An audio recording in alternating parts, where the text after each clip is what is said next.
കേരളത്തിലെ നവോത്ഥാന നായകൻ വി.ടി. ഭട്ടതിരിപ്പാടിന്റെ പേരിലുള്ള പാലക്കാട്ടെ സാംസ്കാരിക സമുച്ചയം പൊതുജനങ്ങൾക്ക് തുറന്നുകൊടുക്കണമെന്നാവശ്യപ്പെട്ട് പാലക്കാട് മുന്നോട്ട് സംഘടന യാക്കരയിലെ സ്മാരകത്തിന് മുന്നിൽ ധർണ നടത്തി.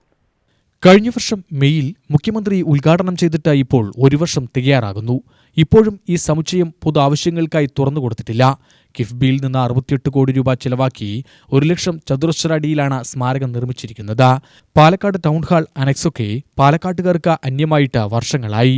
ഈ സ്മാരകം തുറന്നുകൊടുത്താൽ പാലക്കാട്ടുകാർക്ക് ചുരുങ്ങിയ ചെലവിൽ ചിത്രപ്രദർശനം, കലാപരിപാടികളൊക്കെ നടത്താൻ പറ്റും.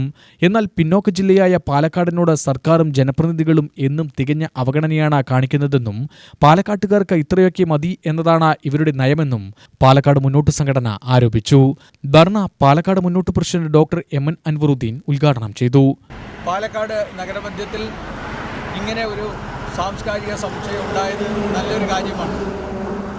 സർക്കാർ നടത്തിയ ഈ നടപടി നമ്മൾ ശ്ലാഘിക്കേണ്ടതാണ്. എന്നാൽ ഈ കിഫ്ബിയിലെ 68 കോടി രൂപ ചെലവഴിച്ച് 1,00,000 ചതുരശ്ര മീറ്ററിലുള്ള ഈ സമുച്ചയം കഴിഞ്ഞ 2025 മെയ് മാസം 19-ാം തീയതി കേരള മുഖ്യമന്ത്രി ഉദ്ഘാടനം ചെയ്യുകയുണ്ടായി.